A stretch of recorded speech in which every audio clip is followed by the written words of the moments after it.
Muy buenas noches, esto es Final Abierto. Hoy vamos a compartir con ustedes varios temas. En principio, les cuento que charlamos con Florencia Ruz y con Rosario Olmedo, ambas arquitectas, investigadoras, y estuvimos conversando sobre los territorios del agua. ¿Cuáles son las disputas que se dan en torno a esta cuestión? Esta semana recibimos también al senador Martín Barrionuevo para hablar un poco de política nacional y de las manifestaciones de los distintos partidos políticos después del atentado que sufrió el jueves pasado la vicepresidenta de la Nación, Cristina Fernández de Kirchner. El Senado de la provincia aprobó el voto joven, pero de manera obligatoria. Vuelve el proyecto a la Cámara de Diputados. Pedro Casani, su presidente, nos adelanta qué va a pasar. Así comienza Final Abierto.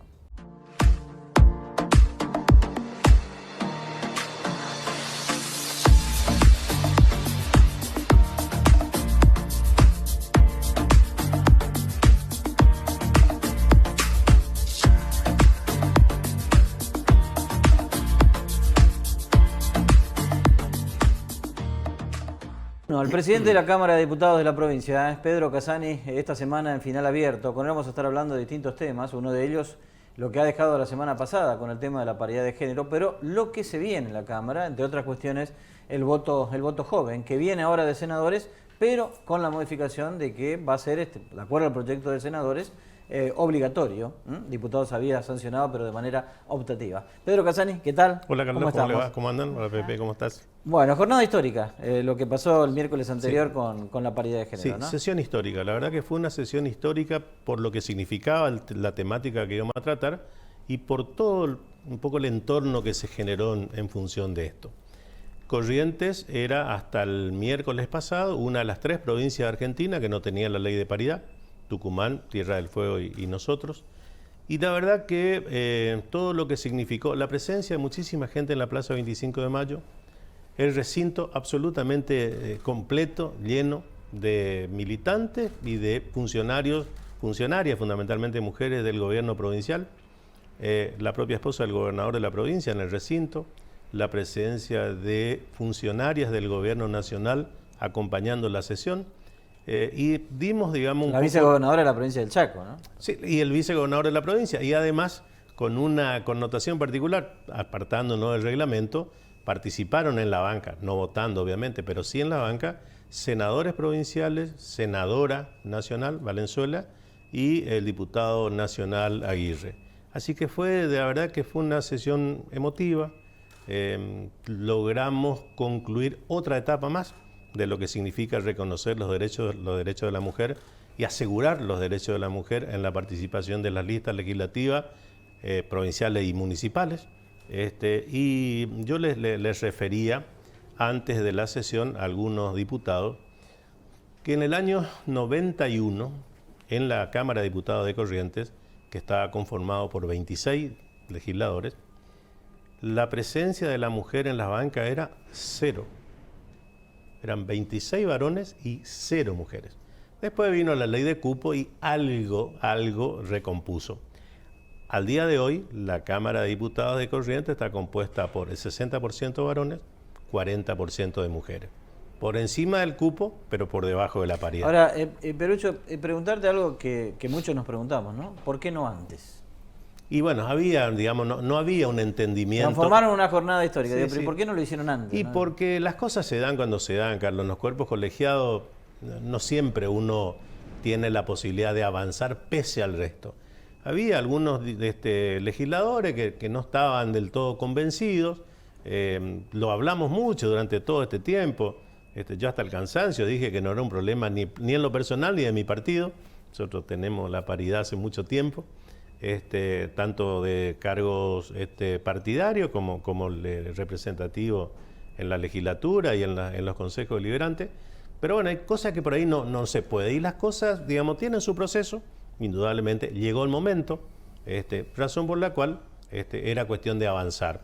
En esta sesión del miércoles pasado, prácticamente todos los diputados hablaron, o casi todos en una misma dirección, todos entendiendo que estábamos cerrando un nuevo un nuevo capítulo de lo que significa el asegurar Ahora, a la muchas mujer, veces- lo cual no significa que está todo resuelto, ¿no? Hay muchas cosas para seguir trabajando. Muchas Sí, veces Pepe. se habla de la distancia que hay entre la política y la ciudadanía, y lo que pasó en la Cámara ese día manifiesta que cuando los temas que se tratan, digamos, tienen una importancia institucional, política, etcétera, Sí, sí. pero además tiene un oído en lo que está sucediendo en la sociedad, esa distancia se achica.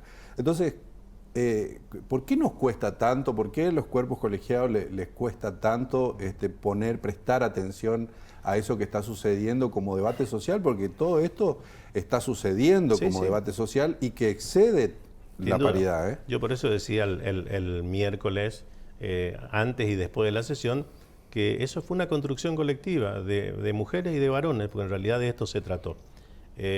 Y son procesos que también tienen que llevar adelante los dirigentes políticos y los legisladores. No todo el mundo piensa en el mismo momento lo mismo, razón por la cual nosotros, si bien somos una mayoría, digamos, absoluta, una mayoría agravada, digamos, porque somos 2/3, somos 14 partidos o 11 partidos. Entonces no todo el mundo estaba de acuerdo, no todo el mundo creía que era el momento. Entonces estas cosas, más que forzarlas, hay que ir planteándolas, teniéndolas siempre en agenda.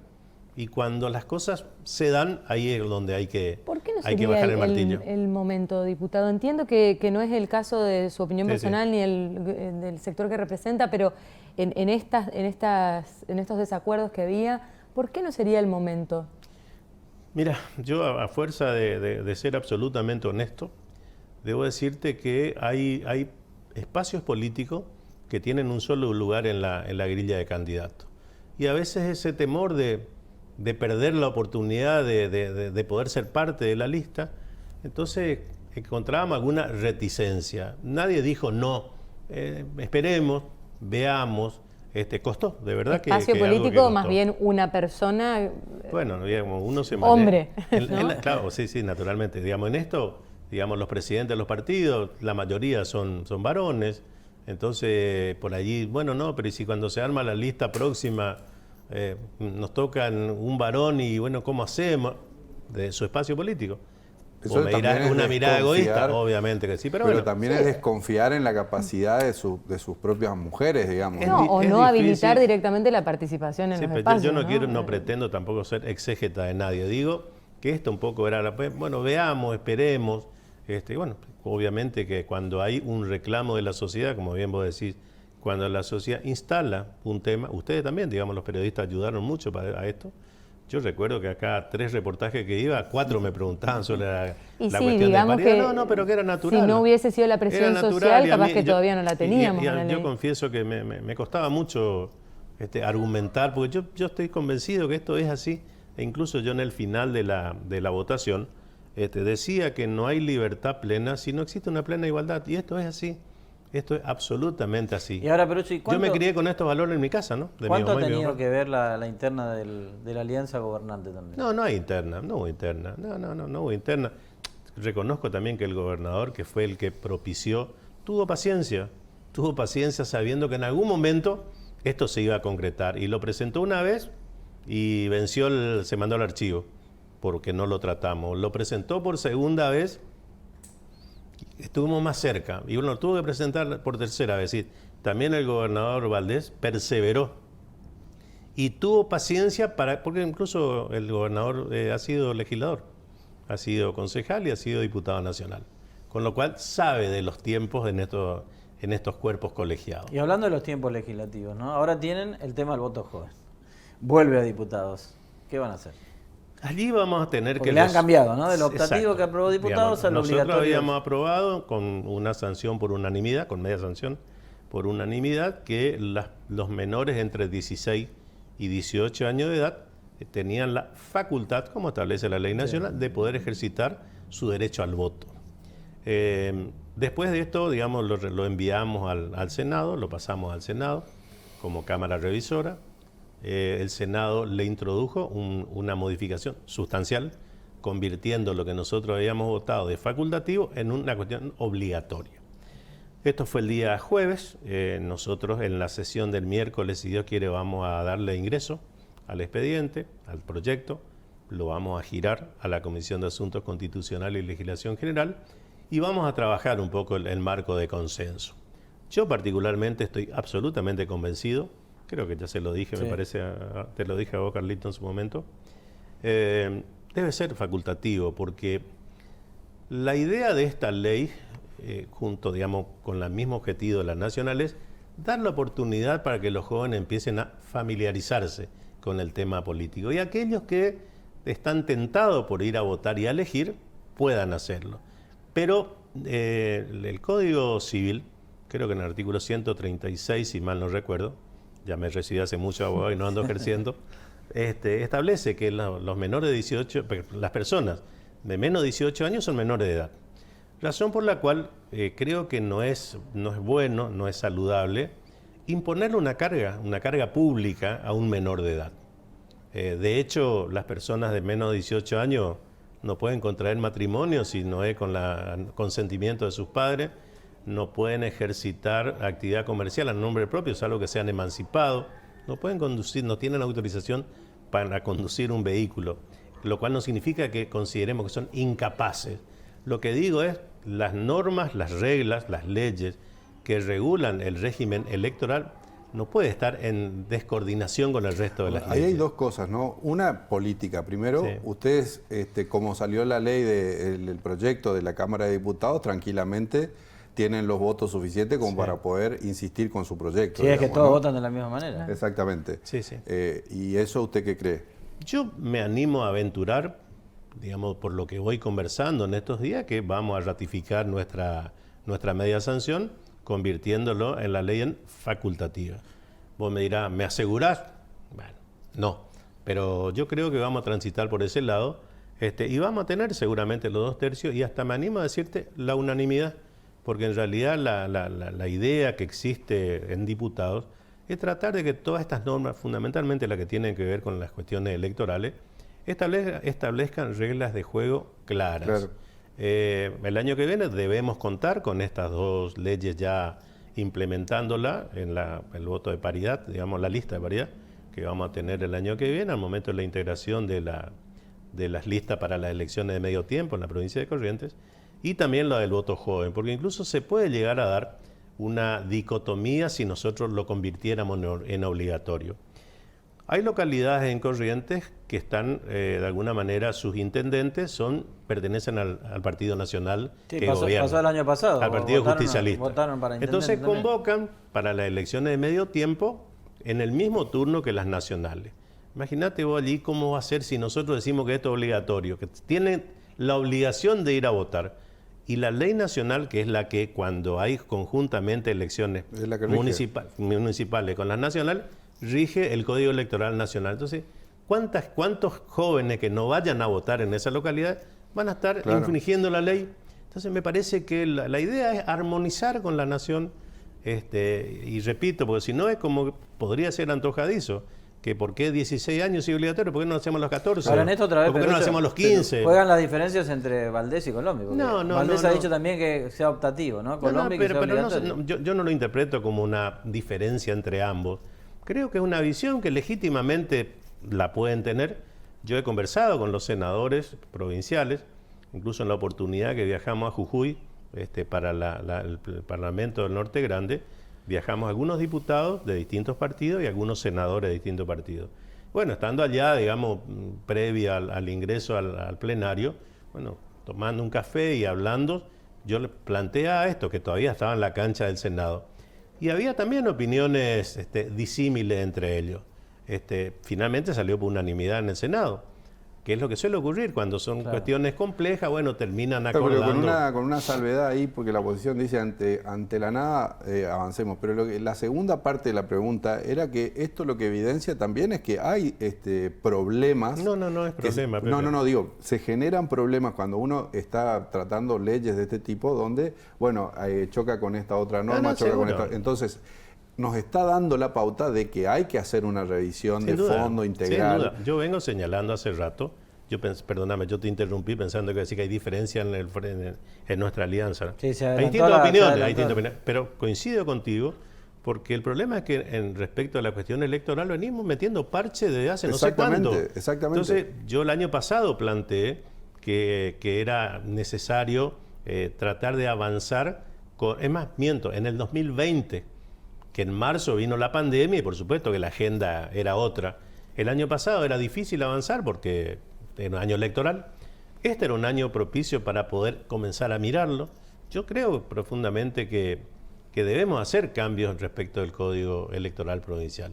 Dejar de hacer parche, hacer una sola, un Código Electoral moderno, que sea de fácil interpretación, que evite la judicialización que se genera en todos los procesos electorales, donde se cierran las listas esta noche a las 12 y son las 10 de la noche y todos andan corriendo los apoderados, que si hay alguna resolución de la justicia electoral, si las boletas, si etcétera. Me parece que todo esto, primero los partidos políticos tenemos que desdramatizar esta cuestión.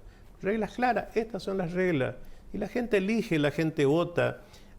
Cuando vivimos en democracia como ahora, felizmente, la sociedad es la gran ordenadora. Nosotros podemos discutir entre nosotros, campaña sí, campaña no, más intensa, menos intensa, pero después la sociedad te dice cuando fue a votar, ustedes son oficialistas y ustedes son la oposición. Y lo que ordena es la sociedad. Y tenemos que empezar a transitar esa etapa repito, de desdramatizar los procesos electorales. Es la oportunidad que tenemos de contarle a la sociedad, si es que nos votan, cuál es el sentido que le vamos a dar a nuestra gestión. Candidato a intendente, un candidato a gobernador, un legislador provincial. Y para eso es importante tener partidos políticos fuertes. Partidos políticos fuertes aseguran una democracia mucho más transparente, mucho más sana, donde incluso la sociedad tiene a quién reclamarle cuando algún actor de ese partido no está cumpliendo el compromiso. Ahora, de campaña. pero ellos perdieron una oportunidad porque este año ya es imposible. Sí, no, yo te diría que a esta altura no creo francamente. Esta discusión pasaría para el... Sí, pero hay que hacerlo, yo creo que hay que darla.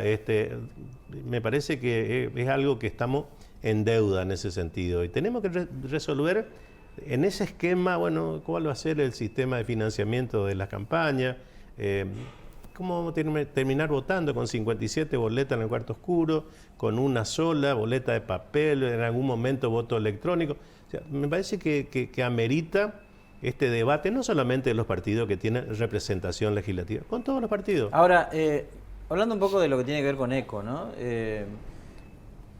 ¿Hace falta diálogo entre los partidos No. dentro de la legislatura? No, nosotros conversamos mucho, es decir, en mi condición de presidente yo soy como los escolares, de lunes a viernes, y todo el mundo lo sabe. Y de lunes a viernes el legislador que viene, que sé que anda por corriente o pasa por mi oficina, hablamos de las cuestiones de la Cámara, oficialistas o opositores, hablamos de los proyectos que tenemos, ¿Pero y entre los partidos políticos? Sí, hablamos. Sí, ¿No hace falta diálogo? No, hay buen vínculo. Mira, el jueves, cuando ocurrió este hecho desgraciado, irrepudiable, del atentado a la vicepresidenta de la República, yo a las 11 y pico de la noche, después de ver primero impactado la noticia y después de empezar a buscar un poco más de datos, lo llamé al vicegobernador de la provincia, hablé con Pedro, lo llamé al gobernador, a Gustavo Valdés, primero a las 11:30 y después volvimos a comunicarnos a las 1 y pico de la mañana. Automáticamente convoqué a todos los diputados para que el día viernes, más allá del feriado que había dispuesto el presidente de la República, pudiéramos juntarnos en la presidencia. Tomamos contacto con otros senadores, yo lo llamé también al senador Brear, tipo 1 de la mañana, quedamos en que íbamos a juntarnos, hablé también con el senador Flinta, nos juntamos el viernes en mi oficina. Bueno, por supuesto, cuál era la declaración que íbamos a hacer. Acordamos que sea un comunicado, nos responsabilizaron, digamos, nosotros para que hagamos un borrador. Un poco le pusimos la pluma allí con la secretaria de la Cámara, con la doctora Carten, yo un poco también le agregué alguna visión. Y cuando teníamos el borrador terminado, nos juntamos todos los diputados y todos los senadores en la presidencia de la Cámara, les dimos lectura, le digo, esto es para agregar, tachar, enmendar o romper. ¿Qué les parece? Y todo el mundo estuvo de acuerdo. Todo el mundo estuvo de acuerdo. Y por supuesto que esto también tiene que servir como un momento de inflexión para que la dirigencia política bajemos los decibeles, dejemos de pelear con cuestiones secundarias, tenemos que dejar los debates perimetrales y concentrarnos en los verdaderos problemas que tiene la gente. Una última, diputado. Ustedes, los gobernadores del Norte Grande se van a reunir. Vicegobernadores. Pero bueno, Sí. los gobernadores se van a reunir en Chaco. Así es. ¿Qué es lo que va a pasar acá en Corrientes? Nosotros nos vamos a reunir, si Dios quiere, el viernes a la mañana con los vicegobernadores del Norte Grande y presidente de Cámara. Vamos a desarrollar la actividad a la mañana, creo que 9:30. ¿Dónde? En el Hotel de Turismo. Vamos a hacerlo allí en el Hotel de Turismo, lo vamos a recibir a los vicegobernadores. ¿Con alguna agenda? Sí, no, en realidad es para formar una agenda. La apertura la va a hacer el vicegobernador, después voy a hablar yo como presidente de la Cámara, la presidente del Parlamento del Norte Grande, que es la vicegobernadora de La Rioja, la doctora Florencia López. Después vamos a abrir el debate para conformar una agenda para tratarla en el plenario del Parlamento que se va a hacer, del Parlamento del Norte Grande, que se va a hacer el 22 y 23 de septiembre en Catamarca.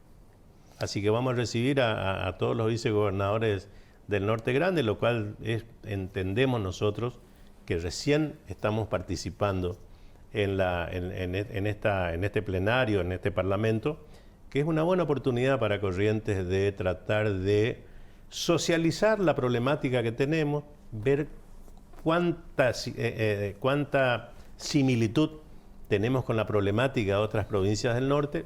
Yo te diría que cuando estuvimos en Jujuy, los problemas de los jujeños son los mismos que los nuestros, los de La Rioja son los mismos que los del Chaco.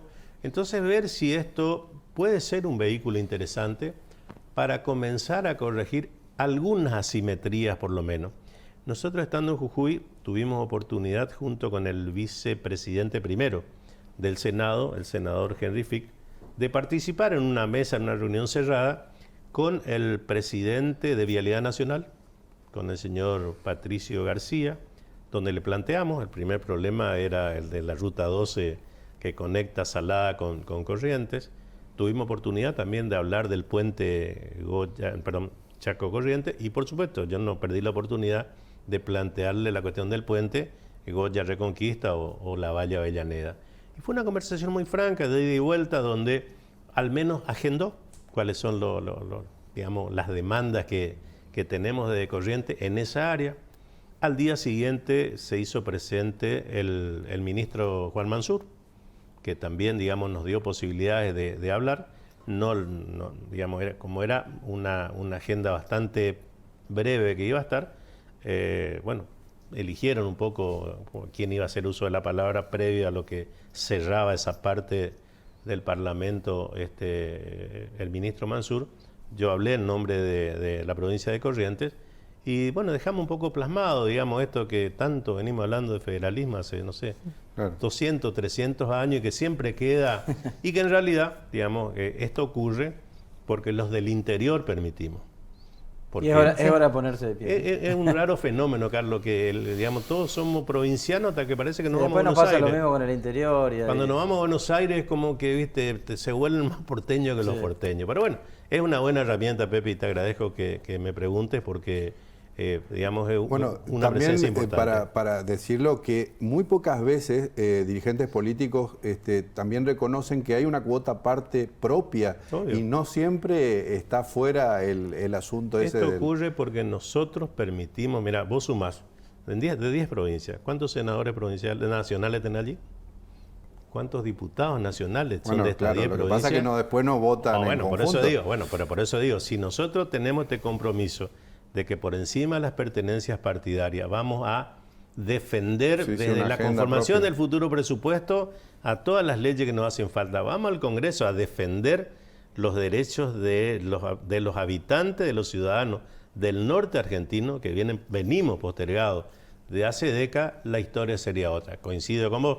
Después llega el momento y, bueno, cada uno como que cumple órdenes partidarias y etcétera, pero digo, para terminar la respuesta, esta asimetría ocurre porque nosotros, por una razón o por otra, terminamos divididos los del interior y obviamente que termina con ventaja los que viven en la capital.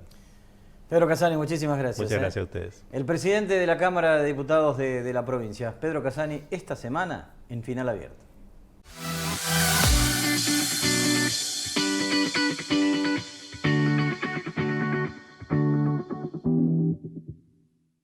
Hace algunos días hubo una convocatoria para poder pensar las disputas en torno a los territorios hidrosociales. Suena raro, pero es mucho más común y más en nuestra zona de lo que pensamos. Por eso hoy invitamos a dos miembros de la organización de este encuentro para charlar acerca de esto. Están con nosotros Florencia Rus y Rosario Almedo. ¿Cómo están? Gracias por venir. ¿Cómo estás? Muchas gracias. Hay algo que a veces parece que es un problema de esta zona, digamos, que es la pelea entre urbanización y zonas de humedales o de ocupación del territorio húmedo. Sin embargo, bueno, en este encuentro se vio que es una temática que se repite en torno cambian algunas cositas, pero fundamentalmente tienen puntos en comunes en todo el país. ¿Cómo surgió la idea de poder encontrarse y de encontrar a todas las personas que están justamente interesadas en estos temas? Bueno, nosotras formamos parte de un equipo de investigación que viene trabajando hace poco tiempo como equipo en el que estamos ahora mismo, pero las personas que formamos parte de ese equipo, cada una tiene sus trayectorias y veníamos trabajando desde distintos ámbitos en estos temas, en particular las personas que están coordinando el equipo, que tienen una trayectoria más amplia. Y estos temas vienen atravesando todas las investigaciones desde hace bastante tiempo, solo que en este momento lo que quisimos hacer justamente fue reunir, por eso la idea del encuentro, reunir estas trayectorias. Hay muchas personas de las que nosotras como más noveles hemos aprendido, entonces la idea era, bueno, poder convocar a justamente ver todo este mapa general de situaciones, así que un poco surge de ahí, ¿no? Claro. De buscar a las personas que son nuestros referentes, a quienes leemos, también convocar a personas nuevas, más jóvenes, con las que nos empezamos a encontrar y transitar estos espacios. Claro, bueno, este equipo de investigación, como decía Ro, viene ya trabajando hace bastante tiempo, pero desde el año pasado presentamos un proyecto que es sobre las distintas prácticas y procesos de transformación de los territorios del agua, que es un concepto similar al de territorios hidrosociales, para las ciudades de Resistencia y de Corrientes, las dos áreas metropolitanas. Y accedió a sumarse a nuestro equipo una investigadora que es Patricia Pintos, que es geógrafa. Ella es referente a nivel nacional en estas temáticas que bueno, son en relación al urbanismo neoliberal o al extractivismo inmobiliario, son como distintos conceptos. En el caso de, bueno, de estas grandes urbanizaciones que se instalan en los humedales y que transforman el territorio, sobre todo en las áreas centrales de nuestro país. La idea un poco de este proyecto fue empezar a pensar las áreas metropolitanas de ciudades intermedias como la nuestra y empezar también a producir conocimiento desde este lugar. El encuentro surge desde este equipo, también con conexiones con otros investigadores de distintas partes, con la idea de formar una red y que este encuentro después continúe y que se vaya replicando en otros territorios. Y bueno, fue un poco esto, como también por el apoyo de la Agencia Nacional de Investigación, que había un fondo que de alguna manera podía financiar este encuentro, claro, que eso fue importante. Ahora, cuando hablamos de territorios del agua o territorios hidrosociales, nos encontramos con que en muchos casos, en casos en Argentina, donde en general las urbanizaciones avanzaron sobre estos territorios del agua, y si miramos, hay algunos otros países que ya han ido en un sentido contrario, por ejemplo, estableciendo políticas impositivas muy fuertes en las zonas de ribera, justamente para desalentar la construcción ahí. ¿Por qué nosotros seguimos yendo hacia esos lugares? ¿Qué ven ustedes en esas investigaciones? Bueno, la pregunta va un poco al meollo de la cuestión, ¿no? Que es cuestionar los porqués de este tipo de fenómenos que venimos viendo.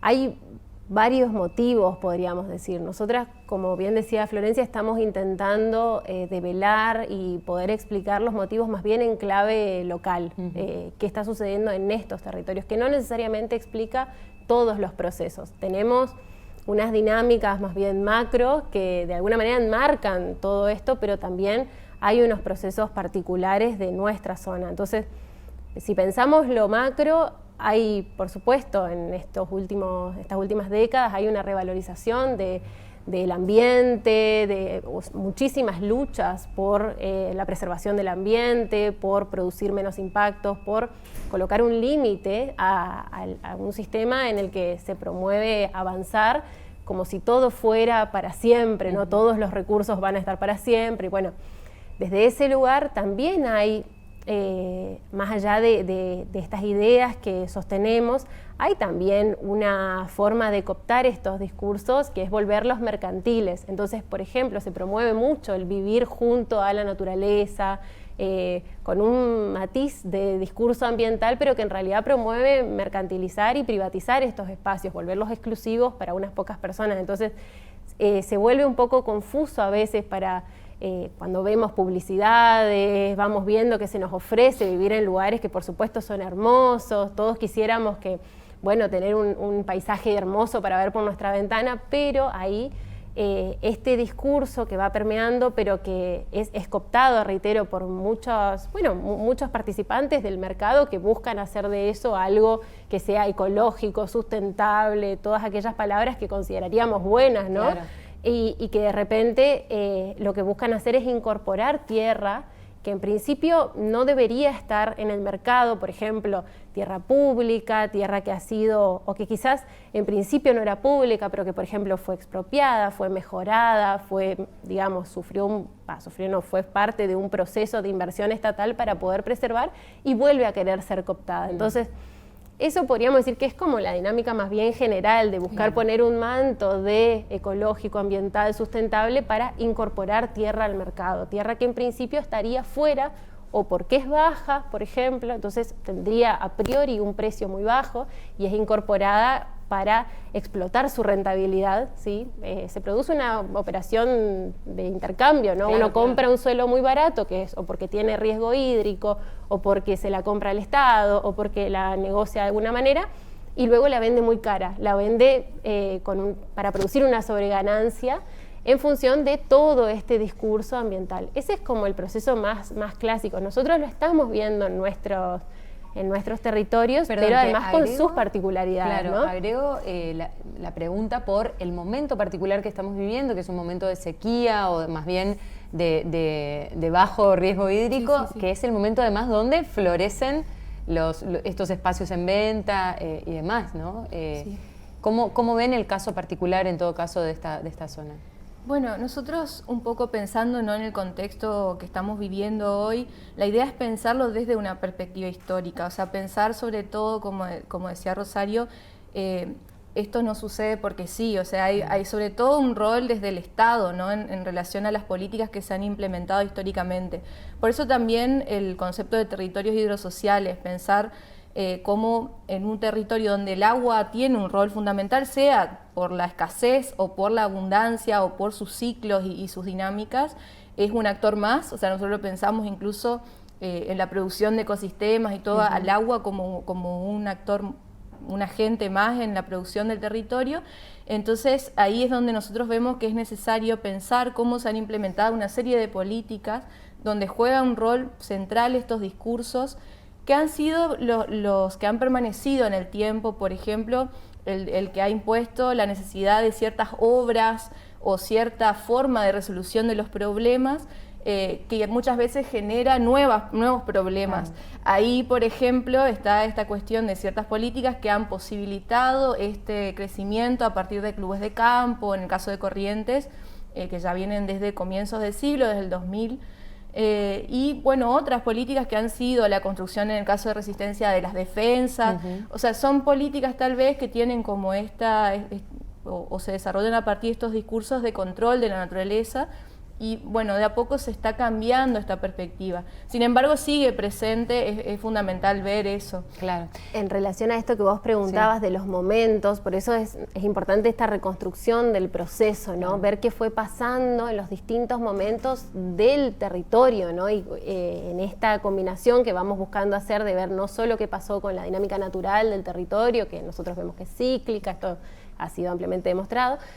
Además, ¿qué fue pasando con las políticas y qué va pasando, por ejemplo, como mecanismo que se repite como un patrón, que es que en general en los momentos de bajante, por supuesto que hay un avance, ¿sí? Hay como un estado de situación en el que no está pasando nada, claro. No sucede nada, no es grave, hay una suerte de pérdida de esa memoria que debería construirse permanentemente sobre el territorio que habitamos, cuáles son sus ciclos naturales. Y entonces por momentos pareciera que no pasa nada, entonces avanza la urbanización, que es lo que vamos viendo, y avanzan las políticas, las normativas que permiten avanzar. Y cuando vuelve el ciclo húmedo, que es posiblemente lo que nos vamos a encontrar de acá a un tiempo breve, vuelve el ciclo húmedo, eso empieza a colapsar, porque además, naturalmente, las personas que van queriendo acceder a la ciudad y van pudiendo comprar suelo, quieren proyectar su vida, también buscan, encuentran en estas formas de producción una forma de acceder. Entonces después todo presenta, en algún momento esto se presenta como una crisis. Ahora, por un lado, pienso en esto, en la apropiación del paisaje por parte de privados, que genera, en principio, ¿qué tenemos como herramienta para defender las aguas? Es decir, ¿son públicas, no son públicas? Una laguna en la Ruta 43 que está rodeada de un barrio privado. ¿Es para todos? ¿No es dueño? ¿Son los dueños de la laguna los dueños de los terrenos lindantes? Eso por un lado. Y por otro lado, cuando estamos en ciclos húmedos y son esos que en un momento decidieron digamos, aprovechar el momento y comprar los terrenos bajos, después es el Estado el que tiene que salir a socorrer también en esa situación. Entonces, finalmente se benefician por ambos lados, claro. Digamos, por falta o por abundancia, sacan provecho de esto. ¿Cómo en ambas preguntas, cómo se resuelve o cómo lo ven? Es un tema muy complejo el de la propiedad porque es, de nuevo, ir al hueso de la cuestión. Ahí empiezan a aparecer un poco nuestras particularidades, como para nosotros son nuestros casos de estudio, ¿no? En el caso particular de Resistencia, Flor podrá contar mejor cómo es en Corrientes, todo nuestro territorio de origen, desde que se fueron realizadas las mensuras a fines de 1800, fue privatizado, o sea, este suelo fue entregado con ríos y lagunas y todo. Tiene que ver con una concepción también, hay que entenderlo en su contexto y tiene que ver con una concepción del territorio mucho más simplista en un punto, con las herramientas de ese momento, con un territorio que se presentaba hostil para la conquista del hombre blanco. Entonces, bueno, viene de ese... De hecho, se presentaba como la conquista del desierto verde. Bueno, hay que entenderlo desde ese lugar. Y privatizar la tierra, es decir, entregarla en propiedad, que fue entregada por el Estado, era la manera de colonizar este espacio que hasta ese momento permanecía hostil, el Chaco. Hostil para la conquista, por supuesto.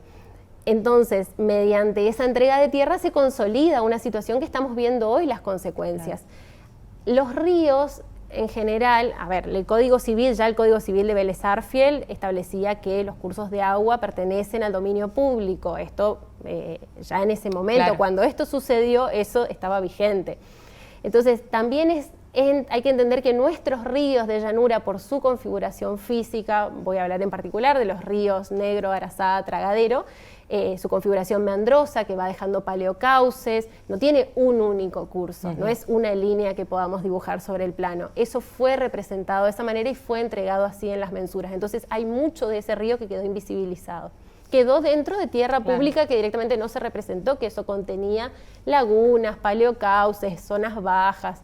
Entonces, ya ahí está el origen de toda esta cuestión que lo estamos viendo hoy, cuáles son las consecuencias de haber privatizado suelo que contenía cursos de agua y zonas importantes de reservorio. Eso es al menos para el caso de Resistencia, y hoy, con toda la legislación que tenemos, que ha sido perfeccionada en muchos sentidos a partir de esa situación, caminos de sirga, podemos hablar de un montón de cuestiones normativas de riesgo hídrico, líneas de ribera, han intentado de alguna manera mejorar la situación, pero estamos siempre hablando de un curso de agua que en principio está mediado por la propiedad privada. Entonces ya ahí hay un problema que necesita una acción contundente de parte del Estado, en particular en lo que hace hoy a nuestro instrumento más relevante, que son las zonas de riesgo hídrico y la consecuente línea de ribera que está calculada en función de los promedios, ¿no? De las máximas bueno, ahí hay también todo un tema en particular para el caso de Resistencia con la obra de defensa, Claro, porque no estamos hablando de un río en su estado natural, sino un río regulado. Eso hoy requeriría, que todavía no ha sido saneado de la Administración Provincial del Agua, en el caso del Chaco, que se delimite lo que los especialistas llaman el lago recinto, que debe ser el que se calcule en función de la máxima capacidad de operación, ¿sí? Niveles máximos de operación de la obra, ya no del río en sí mismo en estado natural.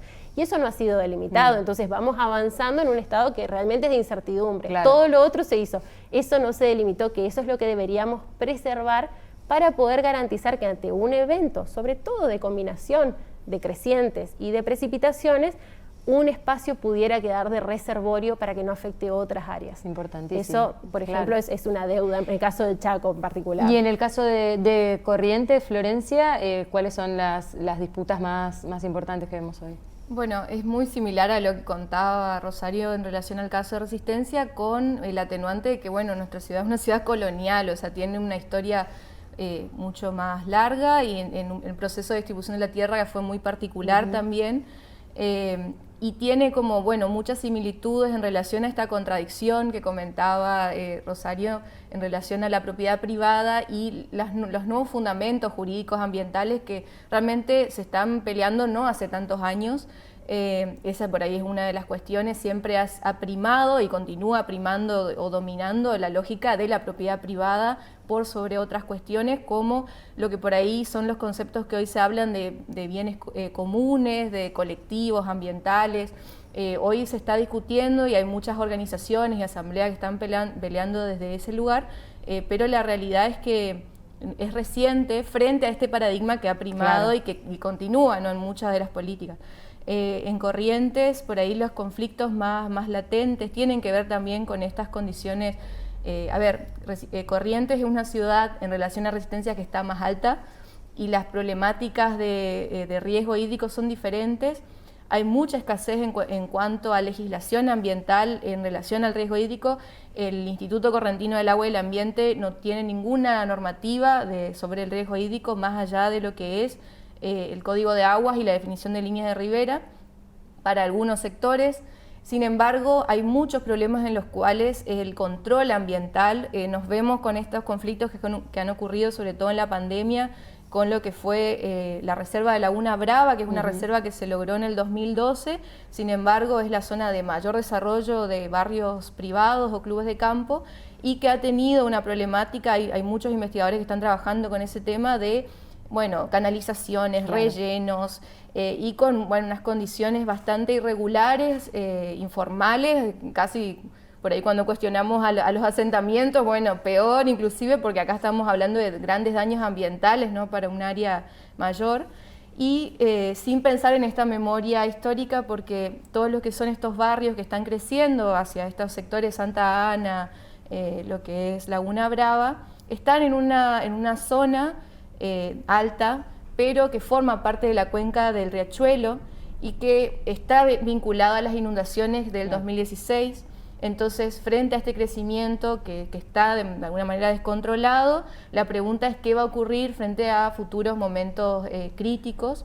Y bueno, en Corrientes también tenemos, por otro lado, lo que son los ecosistemas costeros, que ahí también hay una disputa, sobre todo en las áreas centrales, por todo este proceso de valorización, donde hay un grupo de agentes empresariales que son los que están tratando de privatizar, apropiarse, y de nuevo juega esta cuestión de las grandes parcelas sobre el agua, sobre la playa pública, sobre sectores que estarían definidos como públicos, que se están disputando como privados hoy en día.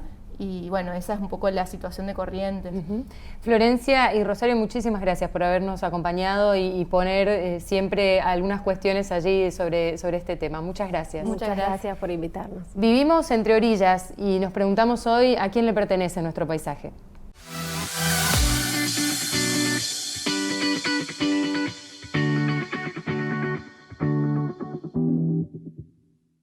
El senador Martín Barrionuevo esta semana en Final Abierto Vamos a hablar, obviamente, de los últimos sucesos a nivel nacional y también de la realidad que vive la provincia de Corrientes en materia política. Martín, el gusto de que estés aquí esta semana en Final Abierto. Bueno, muchas gracias por la invitación. Para mí es un gusto siempre poder conversar con usted. Bueno, primero, obviamente, preguntarte sobre los sucesos de dominio público a nivel nacional, ¿no? El atentado, el intento de magnicidio contra la vicepresidenta Cristina Fernández de Kirchner. Un poco tu reflexión, pasados ya algunos días del hecho en sí y todo lo que ha sucedido después, ¿no? Sí, bueno, en primera instancia todos lo vivimos con consternación, ¿no? Y si bien es cierto que uno siempre tiende a mirar lo que falta, yo en primera instancia quiero rescatar algunas cuestiones de madurez política de la dirigencia, aunque después se fue distorsionando en parte, ¿no? Pero uno ve que los principales líderes opositores repudiaron y se solidarizaron con la vicepresidenta. Estamos hablando nada más y nada menos que de un intento de magnicidio que sinceramente, si esa bala hubiera salido, no tenemos claro en qué situación estaríamos hoy desde el punto de vista de la situación social, ¿no? En Corrientes, bueno, esa misma noche, hablando con el vicegobernador, después con el presidente de la Cámara de Diputados, también con senadores oficialistas, para acordar un documento conjunto de repudio y de solidaridad, que lo hicimos todos los legisladores, senadores y diputados en la provincia. Me parece que es importante marcar esto, ¿no? Porque si no nos quedamos siempre con lo que falta, que claramente hay muchas cosas que después se fueron dando. Una cosa es la reacción inicial y hoy hasta en los medios de comunicación están hasta los que niegan el hecho, ¿no? Pero me parece que marcar esto es importante y marcar que es necesario que, más allá de que yo no igualo las situaciones, ni pienso que todos nos desenvolvamos de la misma forma, pero sí estoy convencido que todos tenemos algo para aportar a una situación social mejor, a una situación en donde desde la política, desde los medios de comunicación, pero como padre, como amigo, a quién nos tocó en este tiempo tener que salirnos de un grupo de WhatsApp porque no soportamos lo que dicen o cómo nos dicen. O sea, lo que está planteando Martín es bajar un poco los decibeles, no solo la dirigencia política, sino todos como parte de esta sociedad. Y por lo tanto también alguna especie de causa-consecuencia de que esto iba a pasar, o sea, esto podía pasar teniendo en cuenta el clima que todos en definitiva y todas alimentamos. Yo no tengo duda de que esto venía en una escalada muy fuerte y que efectivamente, te reitero, no creo que todos tengamos las mismas responsabilidades. Ahora, todos hacia adentro tenemos la posibilidad de hacer las cosas mejor y creo que esa es la primera reflexión que hay que hacer. Porque me parece que si nos miramos hacia adentro vamos a ver que alguna vez marcamos las cosas sin entender que el que piensa distinto no es mi enemigo. Claro. Y me parece que eso es fundamental. Ahora, ¿usted cree que eso está pasando? Digo, que el hecho generó un stop, una pausa de decir, tenemos que reflexionar sobre lo que pasó, o por el contrario, aumentó la situación tribal de que los que ya pensaban de una manera reforzaron ese pensamiento. Creo que como en todo, ¿no? No hay unanimidad en las cosas. Yo creo que sin duda la reacción inicial fue esta. Después hay grupos extremos, bueno, te decía recién, la gente que niega o escuchar, ver en redes la gente que se lamenta de que no haya salido la bala, ¿no? Bueno, no les hablo a ellos, pero sí hay una inmensa porción de la sociedad que busca vivir en mayor armonía. La armonía no implica el consenso en todo, la armonía no implica que coincidamos en todo. De hecho, la armonía es justamente... Pero hay valores que también este hecho dejan en evidencia que hemos perdido, porque más allá de que uno esté a favor o no de Cristina o lo que sea, gente que justifica la violencia, que ni siquiera puede ver en el otro un ser humano, digamos, más allá de que es la líder política del espacio, más allá de que sea la vicepresidenta, me parece que hay consenso ahí. Y también perder la dimensión de eso que decías, ¿no? ¿Cuántos años hubiésemos retrocedido si esa bala salía? ¿Y en qué situación social nos iba a poner eso, ¿no? Social y política. Sin duda, bueno, vayamos al ejemplo de Colombia, ¿no? 70 claro. años de guerra civil prácticamente, y la verdad es que está claro de que gracias a Dios esto no ocurrió. Ahora, la gravedad del hecho es tal y muchas veces se subestima. Ahí sí, entonces, rescatamos primero lo que me parece que la sociedad y que la política reaccionó bien. Ahora después, inmediatamente después, ya empezamos a repudiar el feriado y no el atentado, ¿no? Y entonces, allí es donde sí ya se empieza de vuelta a mezclar las cosas. Yo creo que, de hecho, por supuesto, puede haber gente que piense distinto y de hecho lo hay, ¿no? Pero yo estaba convencido de que era una buena medida decir, che, paremos la pelota para pensar en lo que pasó, porque si no al otro día íbamos a estar todos haciendo nuestras cosas, o la inmensa mayoría. Yo escuchaba la radio, Carlos, viniendo al centro y gente que decía, yo me acosté temprano, no me enteré de nada. Sí.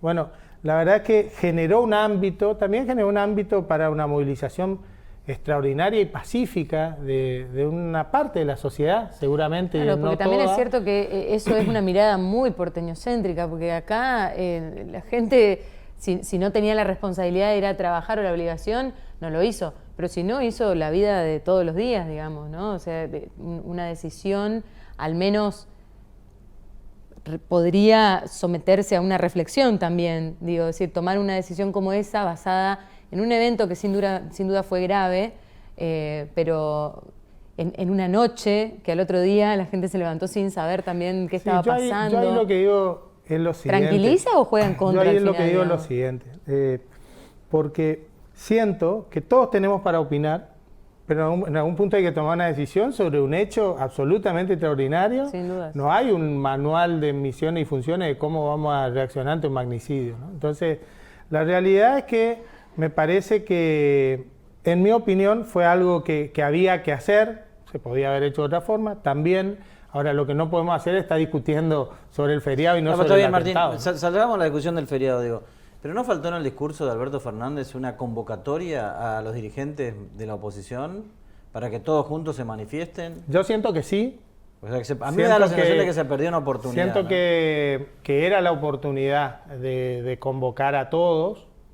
Después va a tener los que te acompañan o no a tu convocatoria, ¿no? Bueno, quedó claro también quiénes serían los que no iban a acompañar a una convocatoria, que lo mostraron desde su primer tuit.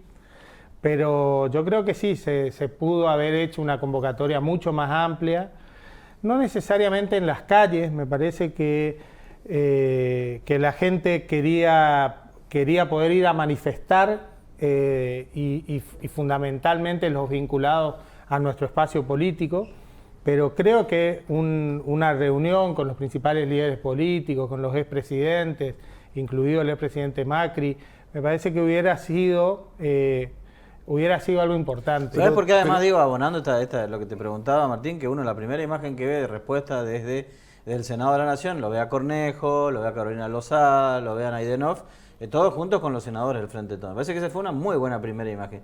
Y después llega el discurso en cadena nacional del presidente no convocando a hacer algo similar, ¿no? Me parece que por ahí se perdió el presidente una vez más una oportunidad. Creo que sí, yo coincido y me parece que es algo que debió hacerse, el hecho ameritaba, la situación lo ameritaba. En cualquier caso, creo que lo que tenemos sí que lograr entre todos es volver a reglas mínimas de convivencia, como por ejemplo repudiar un atentado, ¿no? Claro, cosa que no ocurrió. Yo hoy te decía, la inmensa mayoría lo hizo, y me meto un poco en la política.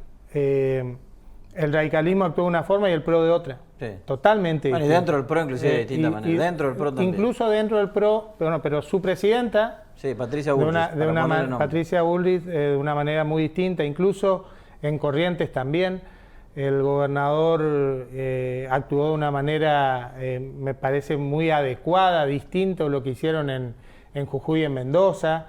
Yo creo que ahí también se ve de dónde vienen los espacios políticos, ¿no? Y los partidos políticos. Aunque por allí en las políticas públicas se diluyan, claro, hay un marco de institucionalidad en el radicalismo que nadie puede dejar de desconocer. Ahora, sí. También para ayudarnos a pensar y la responsabilidad que decís que nos toca a todos, por ahí, bueno, el presidente también está atravesando tal vez su peor momento y qué sé yo, pero nosotros me parece que seguimos teniendo oportunidades. El año que viene cumplimos 40 años de democracia.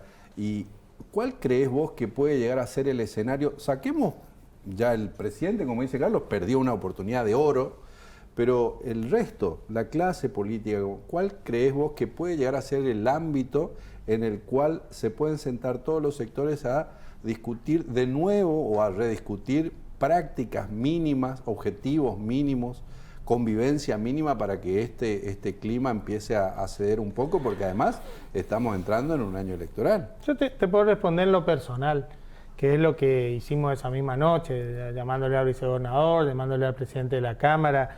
Cada uno de nuestro ámbito tenemos que aportar. La verdad es que yo estoy lejos de aquellas decisiones nacionales. Ahora, desde mi lugar, yo siempre busco aportar a eso, a respetar al otro, al respetar en el disenso, al escuchar al otro.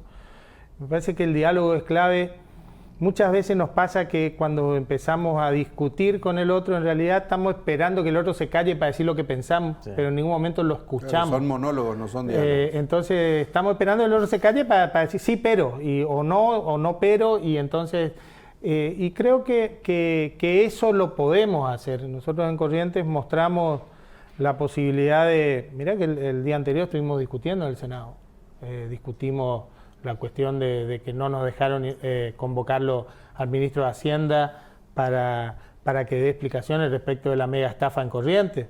Ahora, a la noche estábamos hablando y al otro día estábamos todos acordando. Yo creo que... Como debe ser, por otra parte. Como debe ser, y me parece que esa posibilidad está en nosotros aprovecharla. Ojalá no profundicemos esto que está empezando a aparecer hoy, en donde ya todo el mundo niega cualquier cosa, todo el mundo duda de cualquier cosa. No se habla de aprovechamiento político del atentado por parte del kirchnerismo, como que está aprovechando políticamente el atentado. ¿Qué respondes a eso? Bueno, la verdad es que aquellos que hablan de un aprovechamiento político, la verdad que es poner a la víctima en el lugar de acusado, ¿no? A la vicepresidenta le gatillaron 2 veces en la cabeza. Sí, sí, sí. Entonces, la realidad es que poner a alguien en el lugar de bueno, vos te estás aprovechando... Bueno, la realidad es que fue a ella a quien atacaron. Yo hoy te decía, no todos los espacios políticos, creo, tenemos la misma responsabilidad. Aunque todos tenemos dentro de nuestros espacios algunos dirigentes que no se conducen adecuadamente. ¿Y por qué digo esto? Lo digo sin faltar el respeto a nadie. Yo creo que nuestro espacio político, el Partido Justicialista, del cual formó parte, tiene una doctrina, tiene un deber ser, un ser. Por algo somos peronistas, en mi caso, ¿no? Yo no soy peronista porque soy anti-Macri, no.